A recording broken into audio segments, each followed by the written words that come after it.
Hello and welcome to a brand new episode of Look Forward. I'm your host Jay. I'm here with my co-host Brad. It's not on our docket because it happened over a week ago, and it was just kind of a passing fancy, and there'll be so much more FIFA Donald Trump shenanigans. But I really enjoyed our special boy getting his special participation trophy from FIFA, and it being like the best moment of his life. Basically, holy shit, he was so happy. I love that. Like, I'm going to put it on right now. He did. Like, he couldn't wait to put that medal on. Are you kidding me? Holy shit. What a loser, man. It really is loser behavior on all around, by the way. Like I said, I know what FIFA's doing. Like FIFA's being smart about this. They know what's up. But still, just like loser behavior would be like, man, like this guy wants the Nobel Peace Prize so badly. You know what? Let's make up a peace prize and give it to him. And this will get us all sorts of great treatment. And again, he's like, Donald Trump is so much of a fucking idiot that he just wants someone to pat him on his head and tell him he's such a good boy. Like, that's all he really fucking cares about. I mean, let's get real. That guy's parents treated him like dog shit, is what that tells me. Like, this guy's dire need for everyone to tell him how great he is means he never heard that shit as a kid. Like, hey, I did well on my test. His dad just kicks him in the chest. Like, get out of here. Like, this won't come back on me later. Surely not. Like, all right. What the fuck? Also, don't worry about treating women as equals. That probably won't be a problem. It'll be. Yeah, so the big topic this week, it's sort of a general one, which is healthcare subsidies or healthcare, tax credits looming large. Did you see the clip going around today of reporters asking Donald Trump about this? No, I have not. Oh boy. Oh, it was really good because like someone asked him, they're like, at the end of the month, like 30 million Americans or however many it is are going to see like huge increases to their healthcare costs. Like, do you think that's a good thing? And his immediate reaction to the reporter. And again, you have to love the occasional like honesty that comes through just because his brain is so fucking scrambled at this point. Right. Where he's just like, why do you have to make it sound so bad? What? Like, because it is bad, bro. It's pretty bad, my man. Like, the funny thing is, I think the polling came out this week, and I don't really pay attention much to polling as far as at this time around. Like, it means almost nothing, but it can just kind of give you a general feel for things. I don't think it's like super definitive, but I think it's a general feel for things, which is like, hey, what are your general approvals of the administration right now? And everyone's like, Donald Trump fucking stinks. Like, it's like, I think he's at pretty much like 36 to 32% approval rating. Like, yeah, that's pretty bad. And like, it's funny watching the news for the most part. Most of the news is like, yeah, this is bad. Right. But like, they don't want to like fully lean into that. So who didn't make it sound that bad was the Associated Press of all people, where someone rightly pointed out that Donald Trump dropping from 41% to 38% approval shows maybe some signs for optimism, whereas when Joe Biden was at 41%, it was a major concern, according to the Associated Press. Again, like, just goes to show you they get to play with the Republicans get to play with a completely different set of rules and a completely different set of expectations than Democrats. Yeah, no, it's not that I'm going to say it, but it's the Chris Rock joke. Like, you don't call double dribble, right? Double dribble. Like, like you like, it's true, because nobody looking at the numbers, being like calling it balls and strikes and being totally fair to both sides, like legitimately being fair to both sides. You cannot even remotely pretend that Republicans have to play at the same standard Democrats do. They don't. Yeah. By the way, you can tell because look at their politicians. Their politicians could be like complete morons, and Democrats are like, "Oh, did you get that calculation wrong? Get the fuck out of here forever." Like, I thought it was two. I will also say, and this ties into the healthcare conversation, but like it ties into a lot of other conversations. Someone else made the really good point online that it's kind of fascinating that reporters even bother asking him about like the concerns of everyday Americans, because when was the last time that Donald Trump had to live in the concerns of an everyday person? Like when you think about it, like, when is the last time that dude went to a grocery store? When is the last time that dude drove a car? You need ID. He thinks you need ID, right? Like, you said it a number of times. Like you think he's ever had to worry about what his health insurance costs? No, I mean, I like there's a very famous like part of an interview with Mariah Carey, and they ask her like, oh, like you have this huge house, like do you know how much your electric bill is? And she goes, you have to pay for electricity. Like she doesn't know. She's like, I'm so rich. Right. She's like, isn't it free? Yeah, no, I have a financial manager that deals with those things. Fuck what I know. I'm not Destiny's Child. Get out of here. That to me is just absolutely hilarious, and it's the same thing. He's literally never had to experience. To your point, he's never had to experience what it is to be like a normal American citizen. He was born on fucking third base and thought he hit a triple, right? Like there's just never been a moment in his life where it's like, should we buy this grocery versus another? Like, paycheck trade. Never. Not even having to like make the decision on like, hey, like how do we reconcile our grocery budget?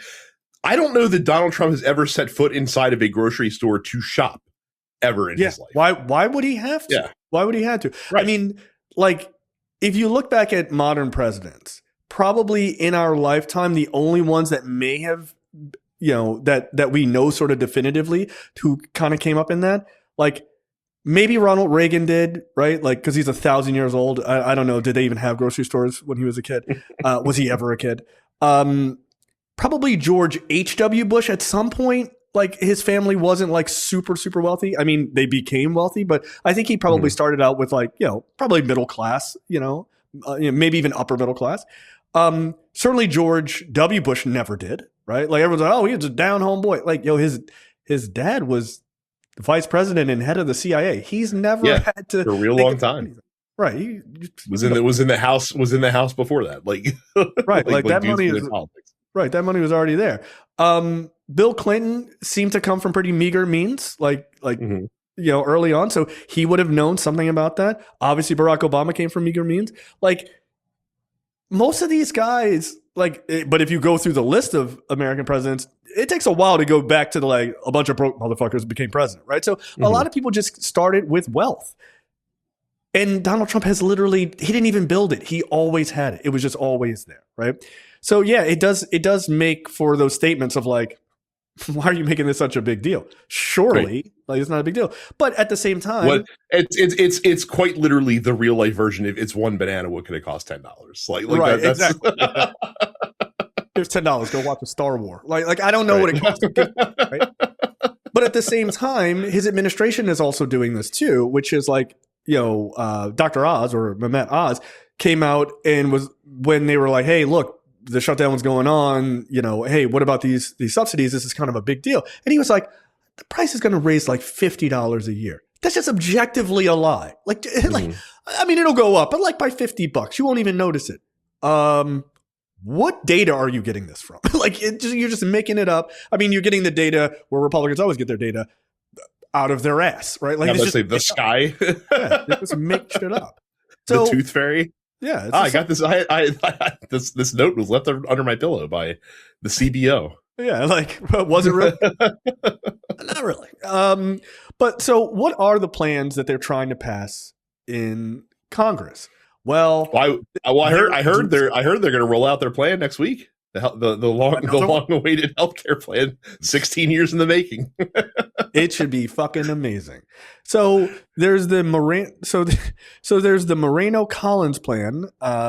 This is from Senator Bernie Moreno, who's a Republican, and Susan Collins, who's also a Republican. So get a load of this, which is they will extend the enhanced subsidies for 2 years and then end them after that. Is there an income limit? Yes, it would add a $200,000 household income limit and require a minimum payment of $25 per month. So, I mean, look, there are decent arguments to be made that the poverty limit should go actually all the way up to 140,000. I've seen a number of economists talk about this, that it should go actually household wise up to $140,000 per household a year and below. Like that's the real poverty limit. Everyone's like, it's $30,000. Like, nah, dude, like with inflation and everything else and the cost of living, like even up to 140,000, you're not necessarily like, woo, we can just spend and live like lavishly. Like that's just simply not true. You're still like, all right, we got a budget and stuff like that. Like when you get to like 400,000, those things are they just kind of fall off. It's like we have money. Like, we just don't think about it. So really 140,000 is, by all accounts, by people who actually understand this stuff better than us, is the real poverty line. And they're saying, hey, we're going to limit the income limit to 200,000. So not too much higher than that, which basically screws everyone who works a job. So, okay, not a great plan. But at least it extends the subsidies. I will give them credit for that. But again, it proves that what Democrats were fighting for during the shutdown was the right argument. Why they capitulated, I'll never understand. But clearly, even some Republicans are like, I mean, all right, we don't agree with all this other shit, but you can't just let people have 300,000 or 300% increase in their healthcare. That's insane. So and again, I don't even necessarily think they're doing it out of the goodness of their hearts, but some Republicans are capable of seeing sky is blue, water's wet. If we do this, we're going to get our fucking faces caved in the next November. So. No, that is 100% it, right? This is self-preservation at its best. But look, if that's what gets you to a thing, I'm about to say, I really don't care how you get from A to B. Right, it literally does not matter to me. Yeah. Then there's the Common Ground plan from 35 Republicans and Democratic House members, led by Jen Kiggins and Josh Gottemeyer, Jen Kiggins is a Republican and Josh Gottemeyer is a Democrat. A conservative Democrat. There you go. This is why it's the Common Ground plan. Right. This will likely suck. He is the head of the quote problem solvers caucus, which is basically to say a bunch of centrist House Democrats who are interested in maintaining the fucking tower of centrism in America. Yes. So Blue Dogs 2.0. Good. AKA your famous fiscally conservative, socially liberal politician. That's not a thing. It's not a thing. Joe, when people say that, it makes me mad. Just dig an inch deeper on that thought process, and you will see how much that just crumbles. It's dumb. Okay, so does it extend the subsidies? Yes, but only for 1 year because it's Common Ground, right? Income limit, yes. This plan would phase out subsidies for those earning between 600% and 1,000% of the poverty level. That would extend open enrollment to March 19th of 2026. It would tee up votes on larger reform, potentially including HSA accounts. So this is basically the status quo plan, because that's what the subsidies currently are. Is they go up to 500% of the poverty level. So they're saying between 600 and 1,000%. Okay. Again, I don't hate this plan, but I don't like the fact that you're extending the subsidies for only a year, because then we're right back into this fight a year later. Fix it, period. Just get it done. To me, I don't want to hear anything that is less than 3 years, right?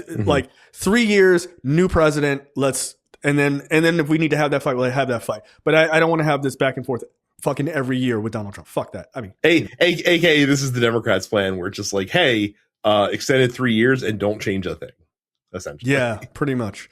But yeah, if it ain't broke, don't fix it approach. So right, but this one is only for 1 year. So this Common Ground one, for that very reason, I'm not a fan. The Bipartisan Health Insurance Affordability Act from 8 Republicans and Democratic House members, extending the subsidies, yes, for 2 years. Income limit, yes, but at 700% of the poverty level. Largely, this is kind of the status quo, right? The Democrats' plan, Democrats' 3-year plan, led by Schumer and Jeffries, extend the subsidies, yes, for 3 years. Income limit, no. So get the fuck out of here. Extend it for 3 years. Like you said, this is the if it ain't broke, don't fix it plan. So. Yeah. And then we have the really stupid plans of Republicans who want to shift towards making plan. Yeah, aptly named for for accidental reasons. But there's a couple of Republicans who want to shift the Obamacare market into an HSA plan as opposed to a PPO plan. Yeah.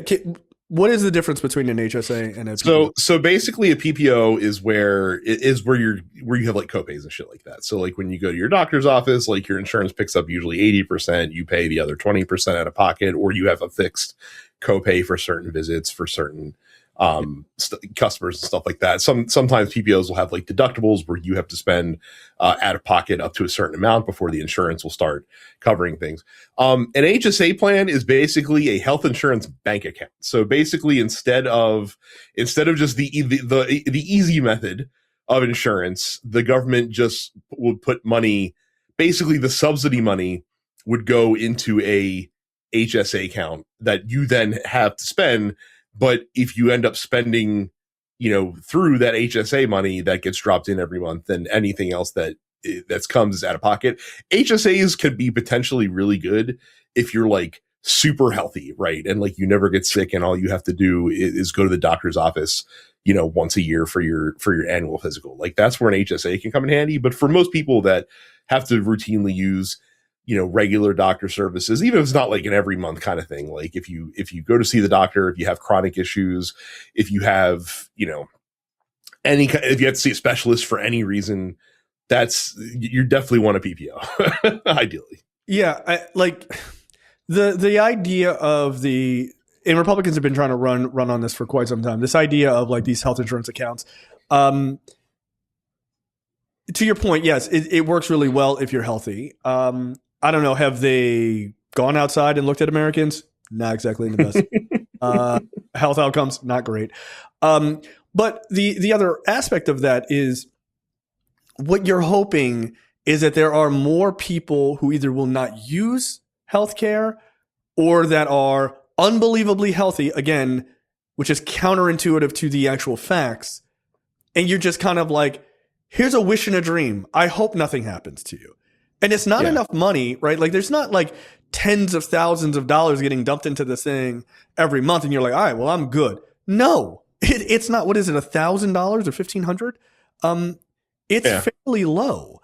And again, like that would be either like you are paying like out of pocket for stuff, or you can use that money to go towards paying for your regular insurance premium. But what would $1,000 cost or cover? Like nothing. A month, maybe if you're lucky. And so and correct me if I'm wrong, this is a once a month payment into this or no? I take that this would be an annual payout. That $1,000. What the fuck are you supposed to do? $1,000 for people 18 to 49 and $1,500 for people 50 to 65. By the way, have you met old people? They got a lot more shit going on. $1,500, even if you said it's $1,500 a month, I don't think that's very much. Like when you get to that age, like imagine you fall down and break your hip or some shit like that, or just the cost of your prescription drugs alone, right? Because remember, none of these plans deal with anything with prescription drug costs. None of them do. More on that in a second. I got a great clip of a Republican explaining how this would work. Yeah, I can't wait. It's gonna be great. I mean, who'd have thought the Republicans coming to the table with some real common sense solutions?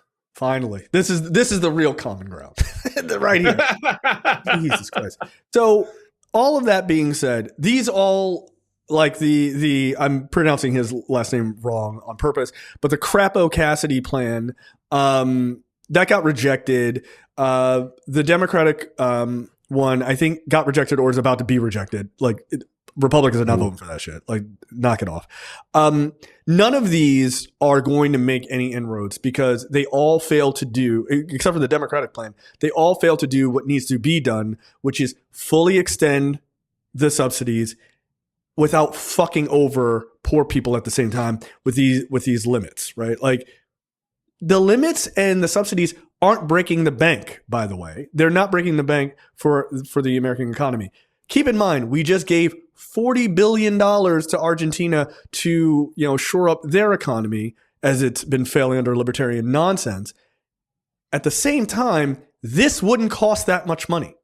It would cost less than $40 billion to extend the subsidies. There is no argument. There is no financial argument that we cannot afford it. Why are we giving Argentina $40 billion? What happened to Make America Great Again? Oh, right.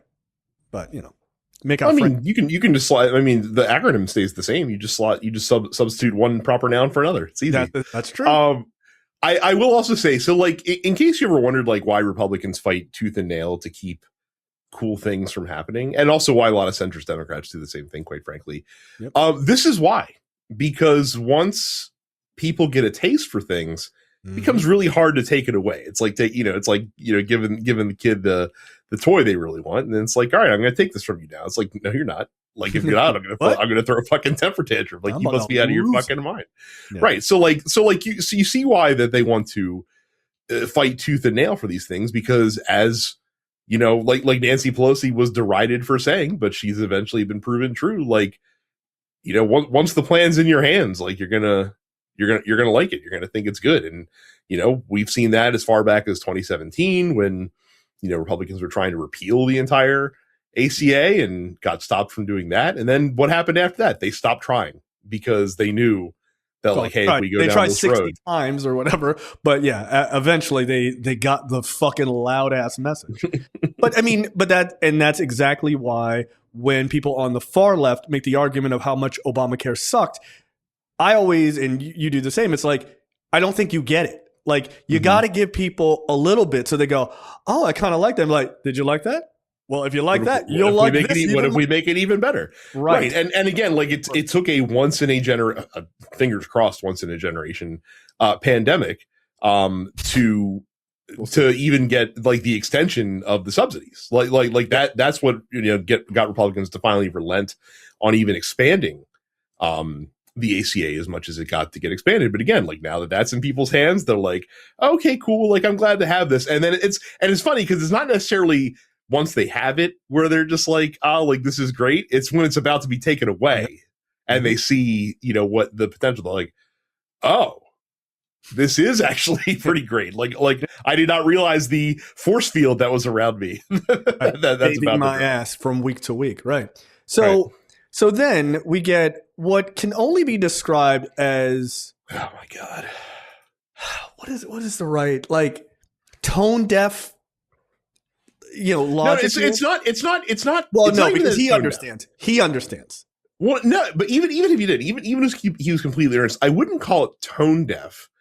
I would call it the traditional Republicans not seeing the forest through the trees approach of things, because we're about to play a clip of Rand Paul, and Rand Paul has ideas.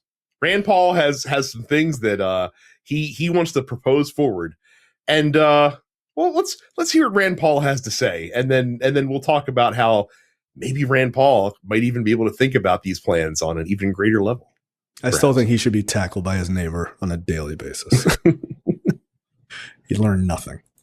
Basically, I legalized the ability to buy insurance across state lines through a co-op. Right. So if people want to join Costco, and 44 million people are members of Costco, one person negotiates for them, and they get one enormous group plan. They become the largest group plan in America. They will have more leverage to bring down prices than the biggest businesses in America. And all it takes is legalizing, letting it happen. The second thing my plan would do is let everybody have a health savings account. I don't think it's fair that only 10% of us have a health savings account. All three of my kids had braces. We paid for it with pre-tax money out of my health savings account. It's a big savings. Everybody in America should get that. Why would you limit that to only certain insurance products? And I would let you buy gym memberships, diet plans, exercise equipment, all out of your HSA, because America needs to get up and move. We need exercise. We need less food, more exercise, and health savings accounts could help this come about. Okay, so a couple of things. A couple of things. One huge thing. Larry Kudlow sitting there and being like, this is a good idea. This is what Medicare for All is. Like, I was about to say, like, Rand Paul's like, could you imagine a world in which 44 million Costco members get to negotiate health insurance as a collective unit, and think of how much bargaining power that 44 million people would have. And I'll be like, you know what, Rand Paul, you might be onto something there, buddy. But if you think 44 million people have a lot of bargaining power, imagine what 350 million people. Imagine how much bargaining power they would have with the insurance companies. Imagine how many insurance companies would be dropping their drawers and their prices in order to make sure that they become the preferred insurer of 350 million people negotiating collectively. Man, what could that be like, I wonder? It's almost like if you could imagine America as one large Costco. Right. You could just put all of America into one Costco. A united superstore. Yes. A united superstore of America. The U.S. Right. Republicans pretend to be stupid on purpose. Okay, I need people to understand that when you hear, if you're a Republican, you're not listening to the show. Let's get real. But if you're a Republican, or if you have a Republican uncle, because again, the subtitle for this show is "Facts to Drive Your Conservative Uncle Crazy." If you're a Republican and you're like, Rand Paul's onto something, but you're like, I hate the idea of universal health care, I have to say there's one of two things going on. One, you're an idiot, right? Like, and you're bad at systemic thinking. Or two, which is you are just for whatever team, and you're not actually trying to like get the best outcome. You just want like your team to be correct versus another team. If Republicans came out tomorrow and was like, Medicare for all, that's what we're doing. Fucking imagine us all as a giant Costco. We're all coming down the line together, negotiating. We're going to make this happen. Lower drug prices. Everybody gets covered. We're doing it. I'd be like, that's crazy. I can't believe they came up with this idea. Fucking support it. I don't care that Donald Trump got a win on that. I care that people got health care. Right. The difference is, and by the way, the other favorite part, I hadn't seen the second half of that clip. Gotta love a clip. Gotta love a clip in which Rand Paul advocates for both Medicare for all and universal basic income, like at the same time. Craziness. Well, and then, by the way, here's a thing maybe people don't understand, and this drives me crazy. He goes, well, if you have these health insurance accounts, then you could get your gym memberships and you could get, gym equipment and all this other stuff. Did you know that you can do that through your health insurance right now? Are people aware of this? This is already a thing. Like, yeah, I got a free digital scale just the other day from my health insurance. Yes. Like most healthcare programs, most health insurance programs will give you a discount, if not pay completely for your gym membership. A lot of people don't know, I can't afford gym membership. Do you have health insurance? Yeah, I do. Look into it. You can. So again, I agree with all of these ideas. They sound fine. The health account thing is completely irrelevant if you do Medicare for all. I don't know why you would need that as well. Like, well, we could just negotiate all the things you need except for like a few things and then give you this account that won't do diddly. Like, it's stupid. It doesn't make any sense, right? You're just kind of like double dipping for no reason. You don't need that. Just do the whole Costco thing. You want to call it Costco healthcare? Call it whatever the fuck you want. You can call it Sam's Club as far as I give a fuck. Just do that. And that to me tells me, and should tell anyone listening, they understand what they're fighting against. They're fighting against it solely off of political principle, not because they know it doesn't work. They know it works. He's not an idiot. But if you put Medicare for all up there, he would go, I disagree with that plan. Yeah, he socialism. Only disagrees with it because Democrats put it up. That's it. And that's why people are like, Rand Paul and Ron Paul they're stalwarts and they believe in real things. They don't. They're assholes too. Again, for those of you for those of you that may not remember, the Obamacare plan, the ACA plan, as it was constructed, was borrowed from the state health insurance plan that Massachusetts rolled out, while a guy, you may have heard of him, famous liberal named Mitt Romney was the governor of Massachusetts. And you know what? To people's credit, when he rolled out Romney Care in Massachusetts, you know who was against it? Fucking not Democrats. They weren't against it. Republicans weren't either because he was a Republican. They were like, this is awesome. This shit rocks. Yeah, and it's still to this day, people were like, our healthcare in Massachusetts fucking is awesome. I remember when he ran for president, I was like, I listened to an interview with him. I was like, this is a pretty good plan. Like, this is actually really good. Like, this is not bullshit. And then he ran. He was like, well, I don't agree with doing the thing that I did. That's crazy. Who was the fucking asshole that came up with that shit? Oh, it was me? Oh, well. Yeah. We're all looking for the guy who did this. Right. Fuck old Mitt Romney then. Oh, yeah. God. Well, that guy really fucking put me in a position here, eh? Yeah. What wasted by my own petard. What an asshole. Yeah. Like, it just goes to show you, they know what the right answer is. They choose to tell you, the voters, and Republicans very specifically, to not support it, even though they know. Because the idea that you would say, well, 40 million people could get together because they use this corporate business. They could all get together and get a great healthcare plan. Why wouldn't you help the other 300 or 290 million people? Why? What is the purpose of this? His point is exactly right. It's the amount of people with the negotiating power. That's the whole thing. You want to know why insulin is only $35 for Medicaid, folks? Because there's a shit ton of people in Medicaid, and they negotiated all those millions of people in Medicaid against the price. That's it. It's not that fucking hard. Somebody go run quick and ask Rand Paul if he's pro-union. I bet the answer is no, and then I want to laugh at him say that. It's just that clip. When I saw that, I was like, every comment, by the way, is like, you do know what you're you know what? Fuck it. Like, whatever, dude. Like, this is just, I'm telling you, this idea that like, they're really trying to come on that. No, dude. They know exactly what they're doing. They will literally let you starve and die and have no health care just because the other guys. Well, here's what I want. Like I want someone to just set up like a fucking like an empty company just called like AmeriCorp. Like just make sure that it's a fucking make sure it's a corporation, and just have the company be like, hey, like the only purpose we exist for is so that people can, join with a corporation to collectively bargain for better health insurance, just so that Republicans will support it. Because I guess as long as you route it through a corporation, that's all they actually care about at the end of the day. You know what? That's actually not a bad idea. Like, it doesn't cost anything to join. It costs nothing to join. All we're doing is, hey, we got everybody in. Everybody's in? All right, cool. We're going to go to the health insurance companies and be like, what's up? And they're like, oh my God, this is amazing. Who thought of this? I don't know. A bunch of European countries like 45 years ago. Like, it's not that hard. But yeah, Rand Paul pretends to be dumb. And for some reason, it really works on Republican voters. I do not understand why. All right. In news you need, this is a wonderful story, Brett. I'll let you run with this one.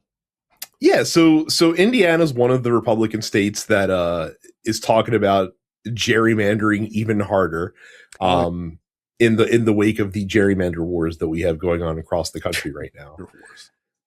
And weirdly, so basically, Indiana as it sits right now is a 7-2 federal district alignment, 7 to the Republicans, 2 to the Democrats. They were working on a map that would make it 9-0 to the Republicans. So there would be absolutely no Democratic representation in a state that has a city the size of Indianapolis, which I would imagine has a lot of Democratic constituency in and around the city. By the way, for the record, I think Indianapolis fucking sucks. It's literally my least favorite city in America. That's neither here nor there. It's a terrible city. It's awful. It's awful. I've never been. That's it sucks. It sucks. I've been twice and I hated both times. But anyway, that's neither here nor there. I've been there twice and I hated it both times. Like, right. I doubled down. I checked twice. Fuck that. So weirdly enough, Republicans in Indiana were not a fan of this plan. And I'm not exactly sure like why.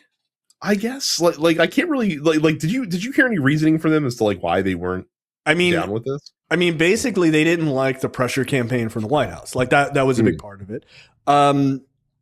Some people seem to think that, and it's an interesting theory, but it turns out it's probably not true, but they didn't like how Pence got treated by Trump. Like that was one of the theories that Pence like, yo, this is our former governor. Like that's our homeboy. And you try to get him killed. Like, what the fuck? Apparently JD Vance went to lobby some folks and he went there and fucking turned off even more people. Well, JD Vance did. Mike Johnson called people.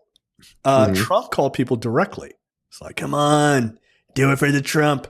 And they were just like, they didn't care for that. Like they gave them the old like Midwest values bullshit, and they were like, well, we actually think we should do it the old fashioned way. And, run someone and try to win. And Trump's like, what are you doing? No, we cheat. Like, come on, like, get out of here. Right. So the Indiana Senate voted for this, and literally more Republicans voted against the plan than voted for it. It was a total vote of 31-19, and there's only 10 Democrats. So just Republicans as a body were 21-19 against this plan. And Donald Trump was not happy. No, not a happy boy. The Heritage Foundation, I don't know if you heard this, the Heritage Foundation actually, in the run-up to the vote, like they were putting out information saying that the federal government, the Trump administration, was going to cut all federal funding if they did not vote along party lines and vote to do this redistricting. Which is illegal, by the way. Just want to point out for the record. Super illegal. Like impeachment worthy illegal. Yeah, but that's, I mean, kind of thing.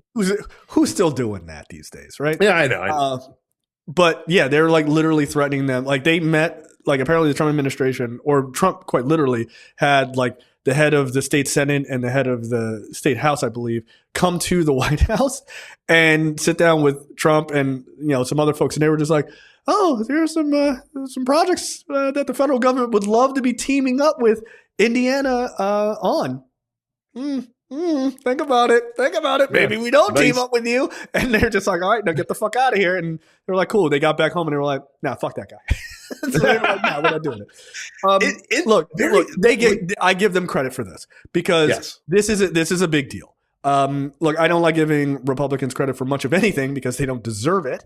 But I will give Republicans credit on this one, the ones who did vote against this, because look, it's easy to be swayed. And I listened to some of the comments from some of the Republicans in the state house, and they were like, well, we realize that, we got to fight back against California. What California's doing. It's like, bro, California wouldn't have done it if Texas didn't do it. Like you're just ignoring the reason this all started, and is just starting at like second base. Like, no, Texas agreed, like a fucking little puppy dog. They agreed to Trump's idea of getting 5 more seats. And so Gavin Newsom's like, go fuck yourself. We're going to do 5 more seats to balance the shit out. And then the ball started rolling. Like Democrats didn't just all of a sudden go, let's just get 5 more seats. They didn't do that. Like, come on, it's nonsense. So now one of the interesting kind of narratives coming out of this is that, man, for a guy that's only been back in the White House for about 10 months now, sure seems like that some of that political capital, some of that fearsome Republican Donald Trump like strength that he has, that he's able to just kind of command over them, seems like it's sure dissipating an awful lot all of a sudden, huh? Yeah, it's dying. I mean, turns out when a couple off-year elections happen and some polling comes out that shows that things aren't going too well, and the president that's in there is in fact a lame duck. Turns out that kind of hard to keep the good times rolling, as it were. Yeah, I mean, look, I think it is exactly what you're saying, which is the lame duck aspect. I think it's these elections that have happened, the Mamdani elections and all these other state elections. Because, by the way, that's not on the docket, but Florida and Georgia had some elections too this past week. Yeah, it did not go well for Republicans. No, it did not at all. They lost the Miami mayor race, which they haven't lost in almost 30 years, like 28 years, which is fucking crazy. Like they basically every race came down, like it was I mean, I think they got swept in all of those, or for the most part all of them, but all of the changes were like 13 to 15 points towards Democrats. Like even when they lose, they're still getting the shit kicked out of them, and it shows, right? So they're losing ground everywhere.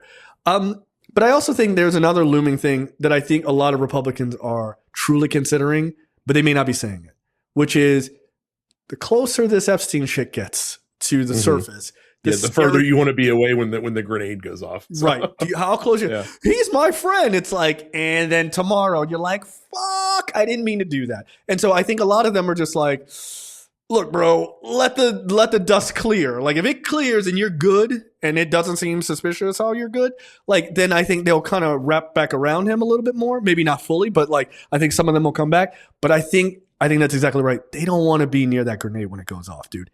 Who would want to be, right? Like, yeah, like Donald Trump, he's my guy. I want his endorsement. Donald Trump fucks kids. Can I take that back? Please, for the love of God, I don't know the guy. So he's just a coffee boy. So I think that is a big part of it, right? Because that is supposed to come out this coming week, right? Who knows how much information we're going to get? I am very skeptical that we get a ton of like smoking gun type of shit. Democrats just released some more images, by the way. None of it's smoking gun, but a lot of it is like, it's a little weird, right? Woody Allen is there. Steve Bannon is there. Donald Trump is in the pictures. Bill Clinton's in the pictures. Like, I mean, all 4 names you just mentioned doesn't sound very weird to me that those 4 people would be at a party with no, of course not. But I'm just saying, like, no, there's some things in the images that were like, so what's going on there, right? So apparently Democrats have like 95,000 other images, which is fucking insane. And apparently some of the Democrats are like, yeah, some of these other images are like, there are sexual activities going on. So like, they got to be careful what they release and not release. All that being said, I think that's a big looming part of it is like, they don't want to be near this guy. I get it. I wouldn't want to be either. Even on his best day. So there's that. So that, do you think his especially in the last like couple months, his recent let's call them public performances might also be scaring some of these guys away buddy. as well. Oh, sorry, I was asleep. Joe Hey, Biden. why does the president constantly have a massive bandage on the back of his right hand all the time? Oh, it's just from shaking hands. You guys are shaking his hand too hard.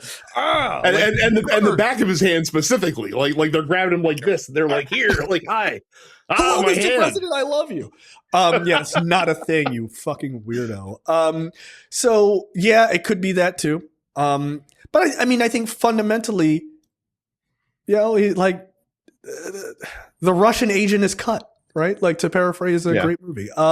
Like he lost on the discharge vote. He could not get Marjorie Taylor Greene and his like biggest sycophants to get on board with him. So when you lose those kind of big fights, people go, the guy don't have the mojo that he used to. So why are we throwing our necks out there? I would argue it's a pretty good observation. You probably shouldn't do that, right? And also, you want to be as far away from whatever the fuck happens with all these like shenanigans to try to hold your seat in the midterms. Like, let's get real. Like, you don't want to be the guy who's out there like, let's gerrymander the shit out of it, and then your fucking team gets obliterated. You don't want to be those people, right? Because people are going to remember. Like, Democrats are more engaged now than they've ever been, right? So, which is good. I hope they fucking keep it up. But you don't want to be on the side of everyone going, I remember when that guy did that fucked up thing, and now it's time to vote against him. Nobody wants to be that guy you're pointing at, right? I gotta say, a smart president, and we've had a few over the years, might use the fact that they're on the bully pulpit, that they're kind of the center of attention, to allow some of the people under him to throw a couple arrows in his direction, just to give them a little bit of bona fides to appeal to people who are really dissatisfied with things that are going. That'd be a really smart thing to do. Yeah. Like draw people's fire to you, right? Like you can take it. Here's the thing. You're not up for re-election, but the problem is his ego is so gigantic. He can't do that. That's why I said, when it was in the midterms in his first term, I was like, he's not going to help Republicans because he's not on the ballot. He does not care, right? Like statesmen and people who really give a fuck about their party, they're going to, even when they're not on the ballot, they're going to get out there. They're going to try to rally Republicans and all sorts of stuff. Hey, you got to vote for Joe Smith. He's our guy in fucking Indiana or in Florida, whatever. He doesn't give a shit. He doesn't care. He's not a Republican, guys. He cares about himself and how he can enrich himself for those 4 to 8 years that he's there, and then he's out. He doesn't give a shit. If the product and again, like he is, after he leaves, he give a fuck. Could care less. He will distance himself. I mean, even this vote failing, like when he went on a fucking Truth Social rant about it, like the next day when this vote in Indiana went down, he's like, by the way, I didn't do very much work, if any, on this proposal. Like, which okay, a lie. That's objectively a lie. Right. Like Of course. Yeah, he was literally calling these people, like, please, for the love of God, help me. Right, of course. But again, he can't be viewed as taking an L, as it were. Yeah. No, absolutely not. By the way, the gerrymandering conversation is an interesting one, right? Because there's another aspect to this that I think people are largely forgetting, and I am guilty of this too. There is a way to gerrymander yourself into a loss, by the way, right? Like Indiana decided not to do this. Florida is like super gerrymander, and they're like doubling down, right? Yeah, and they're carving out a lot of specifically Hispanic districts, which exactly. You know, I don't know if you've been watching the demographics from some of these exit polls that are coming out for some of these off-year elections. I don't know if I'd create specifically Hispanic districts right now. Yeah, well, or try to push too many Hispanic districts or folks into other districts that are maybe like kind of trying to crack them and like lose their power. It's like cool because if those guys, and they seem to be saying, you know what, maybe the Democrats were the better choice. Come the midterms, you might start losing these ruby red fucking districts that you would have otherwise had in the bag. Yeah, that would have been non-competitive. Yeah, like you're like, yeah, we're gonna let us move more of these Latinos throughout these other areas, and they're like, bro, the call is coming from inside the house. Like, you're fucked. Like, because once you do that, then what are you doing? You're trying to redistrict again? We got to put them into their own thing. Like, it's not going to matter. You're going to end up screwing yourself. So there's part of me that goes, keep going. Like, it's fine. Like, Indiana has a 10% black population and a 9% Latino population. If they had gone forward with that and like sort of cracked those groups apart and tried to put them in other places, they could have lost districts over that. Mm-hmm. Like they could. They very well might start making some of these razor thin because of what they're doing, period. That this even came up for a vote. You may find that. Or just because ICE is being so terrible to Latin folks, they're like, you know what? And that's why when you do it, like when they've made these fucking horrendous maps, like that's why they do pack all these Democratic districts together, because they're willing to give up 1 or 2 seats to secure the other 6, right? That are then secured because you just completely punt on 1 or 2. So like that's the problem with Republicans. The fact that they have been doing this for many, many years now is like they've kind of already picked the low hanging fruit from the gerrymandering tree, and Democrats haven't really approached the subject very much in the same time span. So Democrats have a lot more sensible gerrymanders that they can make, whereas Republicans, like you said, are taking some, potentially like that don't look risky on the surface, but could potentially boomerang on them if things go a certain way. So, I mean, last I looked, like in Florida and in Georgia, I think Donald Trump is underwater with like Latinos by like 28 points. Mm-hmm. That's not good. A 28-point swing is fucking insane. I'm sorry, a 28-point swing, not even underwater. 28-point swing, right? That's not good. If that happens and that even remotely holds into the midterms, you're going to see districts flip in places that you've never seen them flip before.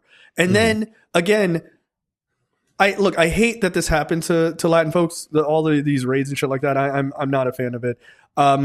I'm not mad that it happened to the people who voted for this. Fuck you.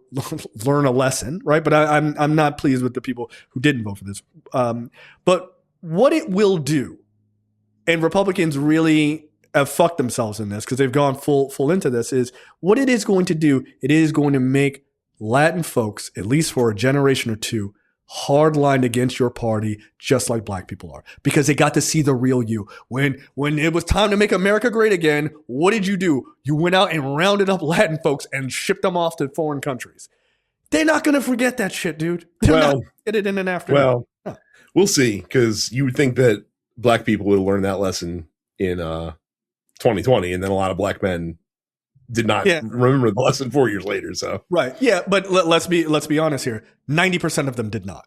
Okay, like correct. Yeah. Like everybody's got a bunch of idiots, right? Like every group's got a bunch of idiots. That's true. But by the way, how many black conservatives have you heard from? Not many. They're like, oh yeah, MAGA, fucking take this hat. They're like the Homer meme, right? They're like, but they don't talk about it anymore. There's very few, like we're doing rap songs with MAGA. They don't do none of that shit anymore. Everybody's real fucking quiet. Why? Because the economy is fucked. All those things you said was going to be great turned out to not be so great. Maybe you got some Latin friends. They got their asses tossed the fuck out of the country. Yeah, okay. They should go find that one Trump rapper who did the fucking video with Amber Rose or whatever the fuck her name is. Yeah, go ahead. Yeah, go ahead. Yeah, I'd be curious how he's doing. Yeah, right Nicki Minaj is out there like, yeah, JD Vance is awesome. Whatever. People are like, so you're just gonna blow up your whole fucking career here? Oh, fumble the bag, as the kids say. So, yeah. Like, you got a lot of like LGBT fans. Cool. All right. Best of luck with you. Could you please buy my album? No. Good luck. And I don't feel sorry for you. You, Snoop, Ice Cube, fuck all of y'all. Goodbye. Fuck them. So no, I think the Indiana thing is a big canary in the coal mine. It might be the biggest one we've seen so far, actually. So good. Next up, Trump says U.S. has seized an oil tanker off the coast of Venezuela. This is just piracy. Like, the fuck are we talking about? Like, there's no argument. This is some Jack Sparrow fucking bullshit. Like, you can't just seize an oil tanker and be like, well, they were taking oil to Iran. Okay, was it? Why do you get to determine how the fuck are you gonna say like Somalian migrants are useless, but you're gonna use like homeland Somalian tactics to Venezuelan warship? Right. Look at me. I'm the hypocrite now, right? Like get the fuck out of here. I mean, it is. It's not a bad title for this week. If we don't come up with anything better, I got an image idea. Actually. Yeah. It is just ridiculous. It's just ridiculous. Like, they put out the video. They're like, look at the Coast Guard dropping down a helicopter. I'm like, this is piracy, man. Like, this is just piracy. They asked Trump, hey, so what happens to the oil? I guess we just keep the oil. What? What the fuck are we talking about? And they're like, well, they're not allowed to send this. They're not allowed to send this oil to Iran because Iran is sanctioned. Is Iran sanctioned in Venezuela? Like, what the fuck are we talking about? Like, what is this argument? It's very weird. They're just doing it. I mean, let's get real. They're doing it to intimidate Maduro. And like, they're trying to coax the military into turning on Maduro. That seems to be the reporting. And they're just like, no. Like, no. Like, and by the way, message for some Democrats out there. You don't have to go pro Maduro, like, obviously not. No. But you also don't have to be like, yeah, like regime change is not off the table. Like, no, like regime change should be off the table unless you want to support a ground scale invasion by the United States into a foreign country that we're not actually at war with and honestly have no reason to be. Right. I mean, shit. We at least used to have the decency to do that shit by proxy back in the 80s. For fuck's yes, sake. Exactly. Come on, you guys not seen Patriot games? Jesus. What's hilarious is, obviously we talked about last week that he pardoned the former Honduran president, right? Mm-hmm. Who was like literally trafficked like 500 tons of cocaine into the United States. It was like, I'm going to shove cocaine up the nose of every fucking gringo. It's like quite literally like what he said. And they're like, what did he mean by that? I don't know. Who could room for interpretation? It's also open. Like, what the fuck? So that happens. But shout out to Honduras. Trump pardons him. Honduras came out there like, we're putting out an arrest warrant for that former president. Like, fuck that guy. Put his ass back in prison. Like, something like for drug trafficking. Even Honduras has a harder line on massive drug trafficking than the United States does at this point. I mean, what a joke. Like, what a joke this all is. And I mean, it's not a joke in all seriousness, but this idea of like, oh, we're just seizing oil tankers. Like, what comes next? What comes next? I mean, more politicians are seeing this video of the boat strikes, in the second, third, and fourth strikes on that one boat, and minus I think wasn't Tom Tillis, Tom Cotton. I think everyone else is like, yeah, this is bad. This is unacceptable. Tom Cotton's like, oh, the guy took his shirt off. He looked like he was sunbathing. I'm like, there's traffic outside. You should go and run into it. Like, what are you talking about, dude? Like, you're a deeply unserious fucking person. Like, you just are. So look, I think overall this entire Venezuelan thing, like taking the oil tanker, tells you everything that this is, which is this is about oil. It never had to do with drugs. It never had to do with any of that shit. It's about the fucking oil, how they can manipulate and get their way back into their get into those oil markets. By the way, there was a report of a back channel conversation between the Trump administration and the fucking Venezuelan government that said that the Trump administration's like, cool, we want back into those oil reserves. Like they're just open about it, right? Venezuela's like, cool, we'll do that. We'll let you get a cut back into the oil refineries. You guys can bring your fucking corporate interest in, because that's what it really is, right? You can bring them in. And the Trump administration's like, cool, but Maduro has to leave. And they're like, no. Trump administration's like, fuck that deal. So it has nothing to do with drugs. It has nothing to do with drugs. They just want to get the oil and kick Maduro out so they seem like a tough guy. That's it. That's it. Yep. Why do you keep falling for this shit? Why do you keep falling for it? Yeah, I was about to say, good thing we didn't just try this to an amazing degree 20 plus years ago. That didn't blow up in our face. Right. So monumentally. We're going to put ground troops in Venezuela, try to depose him. It never is going to stay contained. It's going to spill over into other countries. It's inevitable, right? Because they're going to be like, oh, well, we're here and, drugs. So, Colombia's right over there. Oh, let's go into there. It's just going to spill over. Of course, they're going to try to take over the Americas. Don't do this. Like, don't vote for this guy. Don't support their policies. Don't do this. Please get Democrats in so that they can rein this guy in as much as humanly possible, because this is ridiculous. It is. It's simply ridiculous. Give Democrats the House and the Senate if you can. Certainly the House. But there is an avenue to give them the Senate. Get this guy impeached and get him the fuck out of there. And if JD Vance thinks about doing it, you get his ass the fuck out of there too. This is ridiculous. It's ridiculous. We're not doing this like colonialism bullshit. It's nonsense. It's complete nonsense. There's no reason for us to be there. Next up, Jasmine Crockett is running for Senate. Brad, you have a problem with black women. How mad are you at this? Wait, what? What did I do?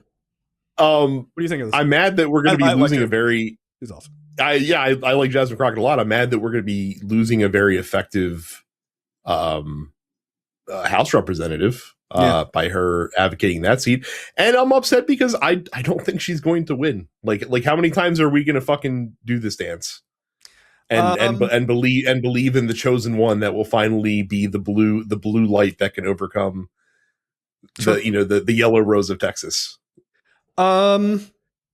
I saw an interesting take, and by interesting I mean bad, where they're like, there's no way she can win as a black woman in Texas. That's why James Tallarico is a better choice. And someone made the point, which is the correct point, which is you keep running white guys and they lose. So I don't like, right.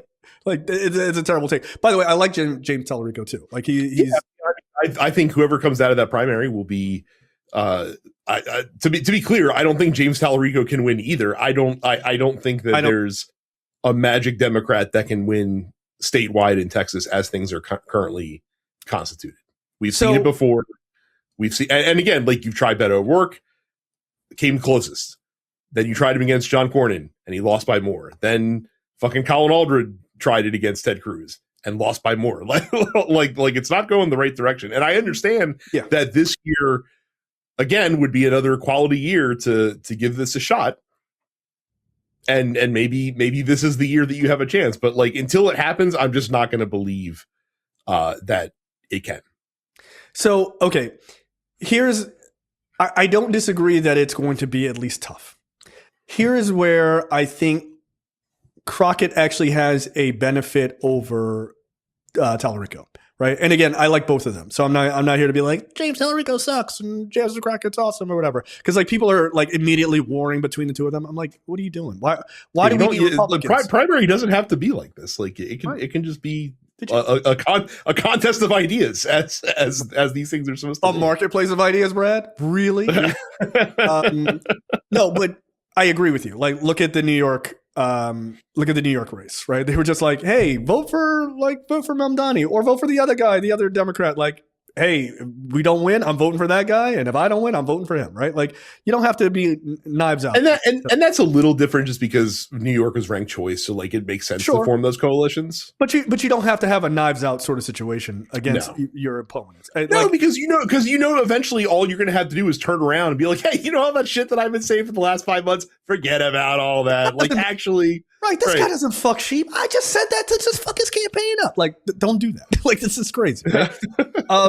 So I like both of them, and I would be fine with either one of them winning the primary. But I do think there is something Crockett has that Tallarico doesn't, which is the most obvious thing. It's her skin color, right? And people go, well, that's a detriment. Except it isn't, though. Because in Texas, the big thing that is happening there, and like all of the voter suppression is in the urban areas, very specifically Houston, because there's a shit ton of black people and Latin folks who live in Houston. She could rally them in a bigger way. And if she could rally them to be the first black senator, or at least in a probably the first, I would imagine. No, there's no way Texas has had a black senator. Yeah, that's what I'm saying. Like, I don't know, but like, she could rally them in a way, and she's really well liked. She could rally them in a big way in those big urban centers, Houston being very specifically. Now, you're also talking about a year where Latino folks may be like, you know what, fuck Republicans, and that is a prime opportunity to drive out that people of color vote. So I'm not saying Tallarico couldn't get black people to be like super excited for him, but look, I don't think he could do it better than Jasmine Crockett could. I just simply don't believe so. So there is a decent chance that she could drive out people who've never voted for before, or people who haven't voted in a very long time, who feel sort of disenfranchised in those big areas. That could be huge. So I'm not saying it's like a guarantee she's gonna walk in there and kick the shit out of John Cornyn. I'm not saying that. It's going to be an upward hill battle. Yeah, it's John Cornyn. Yeah, it's not Ted Cruz. Because he just beat Colin Allred in the last election. But John Cornyn is not an impossible fucking candidate to beat. Like, his track record fucking sucks. By the way, I believe John Cornyn is running, but also Ken Paxton is running. Yeah. Ken Paxton is super corrupt. Yeah, that would be a really cool opponent, actually. Like if she got the scrub against Ken Paxton, like, I'd be like, well, maybe I will believe a little bit. Yeah. I don't even know that her skin color. It depends who wins that primary, because Ken Paxton might win that primary. And like, Cornyn's been around for a long time. Paxton might. I mean, I think Paxton is popular with Republicans, but everybody else kind of. You do realize the Republican-controlled Texas House, did impeach him. Oh, right? That's right. That's again. If he won the nomination, that's a good thing. Yeah. Then that's a good thing for her, and it is possible. So, look, I'm not mad at her going for it. I'm not. And look, if she loses, then she loses, and we lose her in the House. She come back in 2 years. Like, that's not a big deal. She could run again. Or she'll be effective doing other things. Like I don't think she would exit politics. Like, I think you'd see her doing something else in politics. I honestly, I don't even think her skin color is a big advantage for her, but I do think the fact that she Brad. is a known fighter is the thing that could potentially be advantageous for her. Yeah. And that's what people want. They want to fight. Right. And so I think if God forbid, or God willing, or whatever the fuck you believe, your synagogue. If it's a good Simpsons reference. If you get Kim Paxton in there, then I think he would definitely be vulnerable enough. But I think Cornyn is potentially vulnerable too. That could be the sort of like everything lining up with like Latin folks being like, you know what, fuck the GOP, at least this round, pushing out the sort of jazzing up the urban centers and getting them out and being excited to vote. Yeah, I think that could be a big deal. A black woman running for Senate in an area where, like in Houston, where you got all these black folks, where Beyonce is from and all that stuff, like, it could be electric in that way. So you never can tell. You never know. So, like I said, I don't think it's impossible, but I put it this way, I'm not going to be laying any money down on the fact that it'll happen. So, well, you heard it here first. Brad does not support black women, not even with his money. He said it. He said it. It's great. Saying shit out loud. It's amazing. All right. For the second time, a grand jury decided not to re-indict Tish James. They were like, get the fuck out of here. No. I wonder how many times they're going to keep trying. I mean, this is getting embarrassing, is it not? Federal grand jury turned down the Trump administration's latest bid to indict Tish James. According to two people familiar with the matter, the grand jury in Virginia declined on Thursday over this like mortgage bullshit. Incidentally, it is being widely reported that Donald Trump has properties that are the mortgage information is filled out exactly the same way. Onto the same stuff. So Donald Trump, watch out, buddy. Your DOJ is surely coming for you. They take mortgage fraud very seriously for some reason. I love that he's like, this is how I'm going to get everybody, and they're like, no, you're not. Like you're an idiot. This is embarrassing. By the way, obviously, the lawyer that they had, whatever her face was, whatever pants steamer, I can't remember her name. Mm-hmm. Lindsay Hannigan. Yes, Hannigan. So she's gone, right? Like she's fucking out of there. Well, she's not gone. She was told by a court that she can't be the U.S. attorney until she's appointed. She has to be legitimately appointed, right? Another one of his former pants steamers, Elaine Haba. She's gone. Like she quit. Yeah, this is too much for me. I don't really know about the law. I thought this was all funny. No. Like, this is like big boy shit. Get out of here. One thing, including the fact that stop declining to punch these people in the mouth. Again, you will win. Yeah. By the way, speaking of punching the administration in the face, guess who's no longer in ICE detention as of yesterday? Yeah, I saw that. Kilmar Garcia is not in ICE detention because a judge told ICE you cannot detain him anymore. Yep. Stop. Yeah, we're done. We're done. Stop picking him up. Yeah. And by the way, look, if I'm him, I'm out. Go to Canada, dude. Like, just leave. I'd be like, fuck these people. Like, come back when that guy's dead or whatever. But like, I'd be like, look, enough of this harassment for my family. Like, no, I'm done. Like, look, you made it out of hell, and you like from hell and back, right? Like a Meatloaf fucking title, right? Like you made it out of that shit, out of CCOT, dude. I'd be like, I don't like the weather in Canada, but I'm out of here. Like, I gotta go. I gotta get the fuck out of here somewhere that's safe. Because these people are going to keep fucking with you. Like they just will. They will figure out a way to do it. Next up, this is hilarious. Trump to introduce mandatory social media reviews for travelers into the United States. 5 years of your social media information. If you want to come into the U.S. Did you hear the other part of this? Oh no! They also are trying to get your DNA as well. They want to do a little swab as you're coming in. Get the fuck out of here. That's insanity. By the way, do you enjoy the tourist, economy? Yeah, is tourist money good?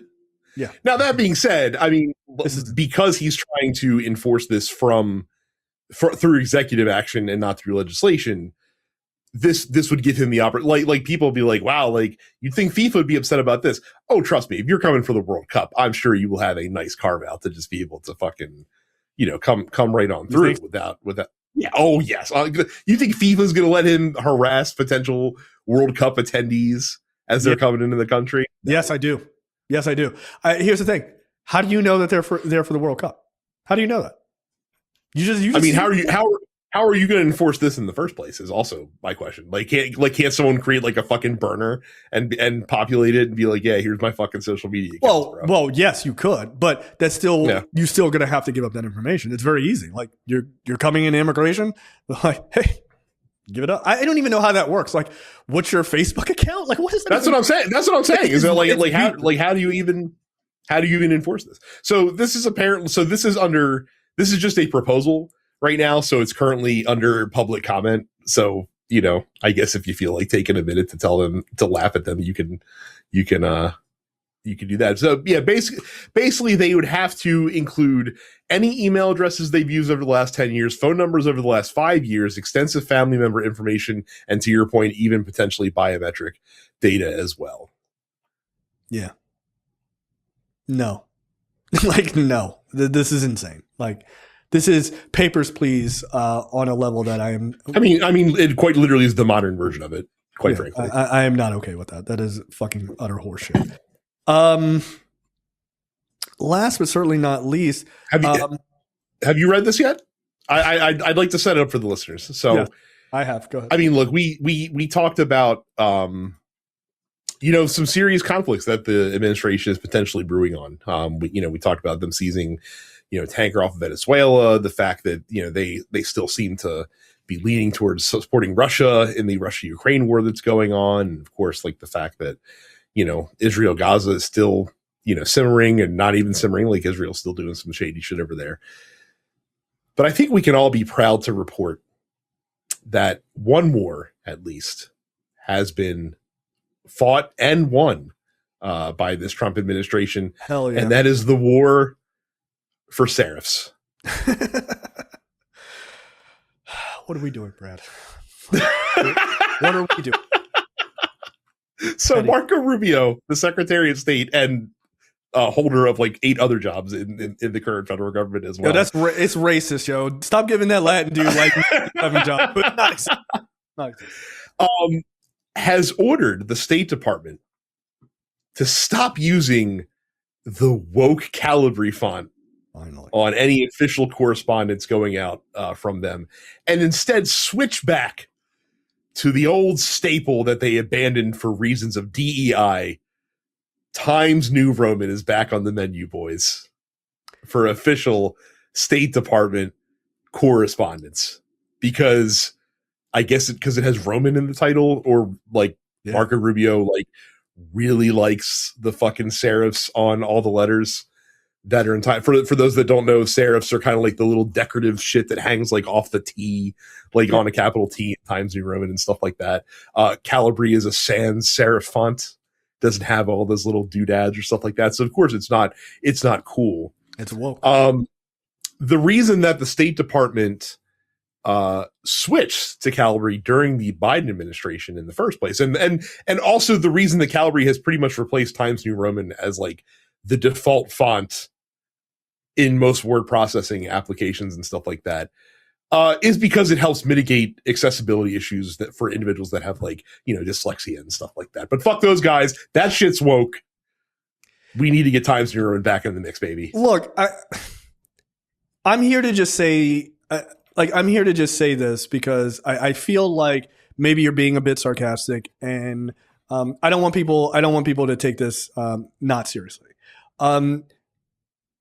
The previous font that you're talking about that like helps with accessibility and stuff like that, people with dyslexia and things like that, in all seriousness, that's very gay. And so Roman is super straight. Like, that's it, dude.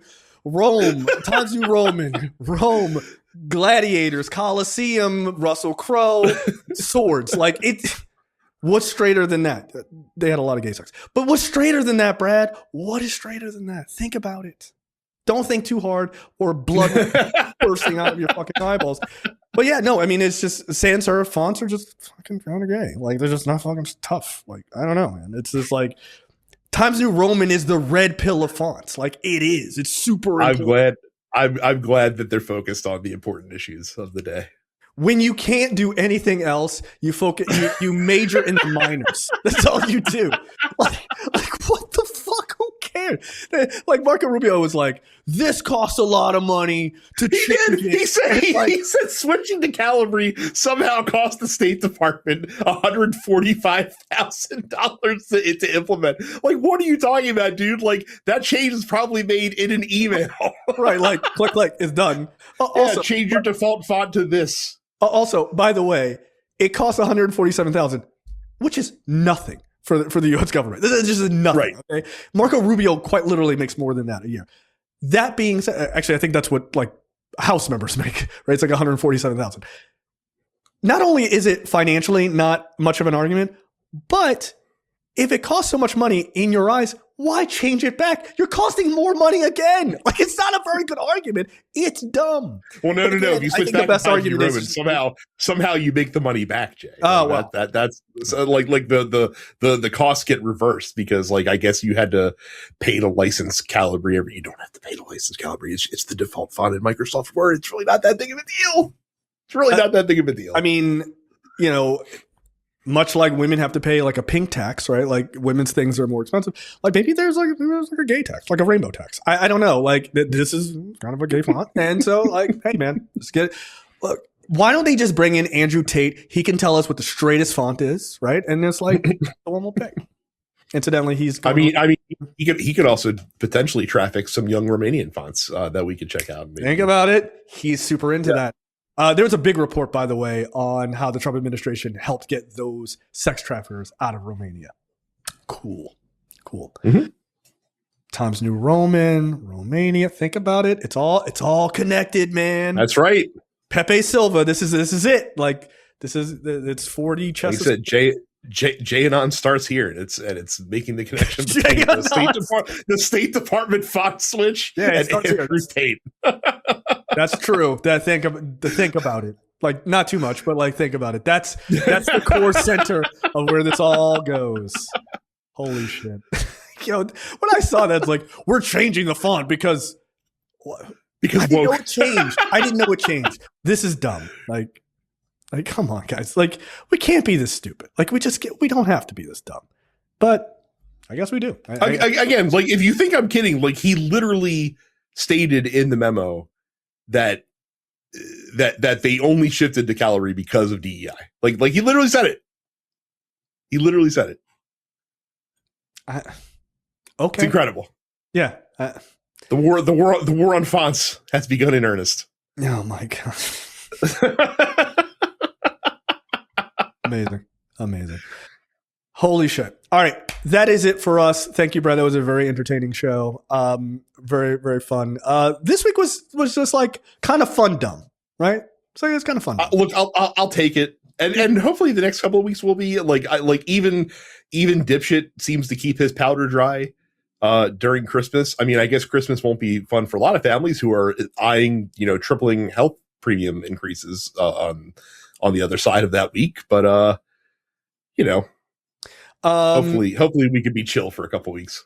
I did see where he was like he did a rally, right? Like Grandpa did a rally. Guess they injected him with enough, or he snorted enough speed to get out there for a couple of minutes.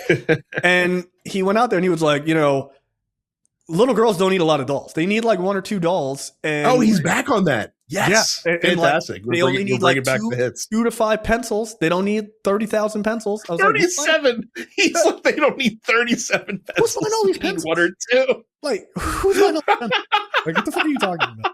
And he's like, they just don't need it. American families are taking themselves broke on fucking pencils. Let me tell you this is where I gotta tell you, everyone's been really spoiled for the last several years, the last several decades. With the number 2, maybe you go back down to the number 1. Maybe we do the number 1 pencil instead of the number 2. By the way, number 1, I often do the number 1. Sometimes the number 2, and the toilets, they don't flush. They're not good. Apropos of nothing, my diet is all cheeseburgers, but this is fine. 3 to 5 months. Like I said, I really hope that he keeps making the austerity argument as he talks to people as we go into the holidays.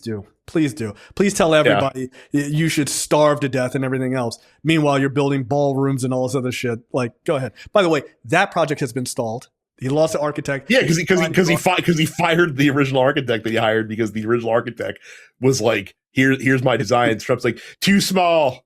Yeah. Too small, make it bigger. And the architect's like, no. I can't do that. Yeah, so it's stalled, by the way. They tore down the East Wing and it's stalled. It's just fucking trashed.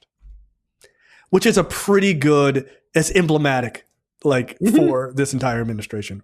Rip shit down, move fast, break shit, but don't without a plan to rebuild it in a timely fashion. It's a perfect encapsulation of your healthcare plan in the next 14. Good job, everyone. All right, that's it for us. We will see you guys next week. See ya. Okay, that's the end of the free portion for this week's episode of Look Forward. Make sure you go to lookforwardshow.com/premium. Sign up for premium content. It's only $5 a month or $50 for the full year.